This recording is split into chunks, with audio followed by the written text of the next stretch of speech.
wargeysyada Times of Israel iyo Haaretz ayaa qoray in dowladda Mareykanku ay qorshaysay inay Imaaraadka la gasho heshiis ay uga iibinayso diyaaradaha dagaalka ee F-35 taasoo qayb ka ahayd heshiiskii Israel iyo Imaaraadku ay wada galeen oo uu Mareykanku soo agaasimay. laakiin arrintan ayaa muran weyn ka dhalisay gudaha Israel taasoo lagu diidan yahay in Imaaraadka laga iibiyo diyaaradaha F-35 ee uu Mareykanku sameeyo. Ra'iisul Wasaaraha Israel Benjamin Netanyahu oo ka jawaabaya arrintan ayaa ku bahdilay Imaaraadka Carabta maalmo kadib markii Imaaraadku Carabtu noqday dalkii saddexaad oo Carbeed oo xiriir la samaystay Israel. Netanyahu isagoo arrintaasi ka hadlaya waxa uu yiri: Israel marnaba ma ogolaan doonto in Mareykanku uu diyaaradaha dagaalka ee nooceedu uu yahay F-35 uu ka iibiyo Imaaraadka Carabta. sababtu waxay tahay waa in militariga Israel uu sii ahaado kan ugu sarreeya uguna awoodda badan gobolka Bariga Dhexe. Safaaradda Mareykanka ee Qudus iyo wakiilada Imaaraadka Carabta midna kama u hadlin arrintan weli. heshiis muddo ka dhexeeya Mareykanka iyo Israel awgiis, Mareykanka ayaa ka gaabsaday iibinta hubka ee Bariga Dhexe, kaasoo wuxuu dhimayaa tayada militariga Israel.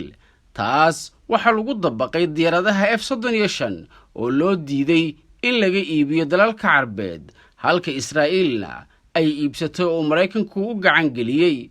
dowladdii ugu dambeysay ee Carbeed ee diyaaradahaas in laga iibiyo loo diiday waxay ahayd dowladda Masar.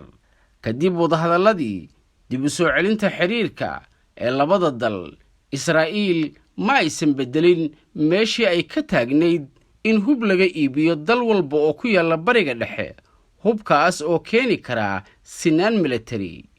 waxaana ka mid ah iibin kasta oo ku saabsan diyaaradaha F-35. sidan waxa lagu yiri qoraal ka soo baxay xafiiska Ra'iisul Wasaaraha Israel Benjamin Netanyahu.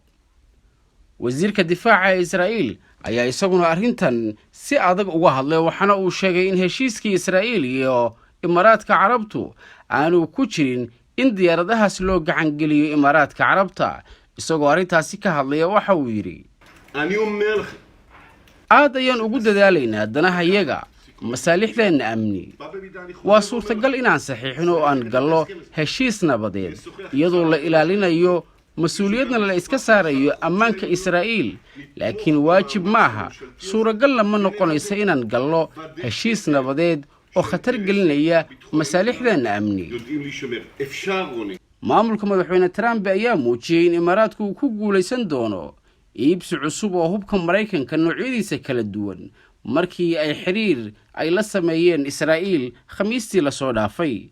dhinaca kalena wasiirka tamarta Israel Yuval Sentines oo isna arrintan ka hadlay ayaa sheegay in xitaa haddii Mareykanku uu Imaaraadka ka iibiyo diyaaradaha F-35 aysan khatar weyn ku ahayn Israel, maadaama masaafada u dhaxaysa labada dowladood ay ka badan tahay in diyaaradaha F-35 ay soo gaarto Israel iyadoo aan soo qaadan shidaal kale.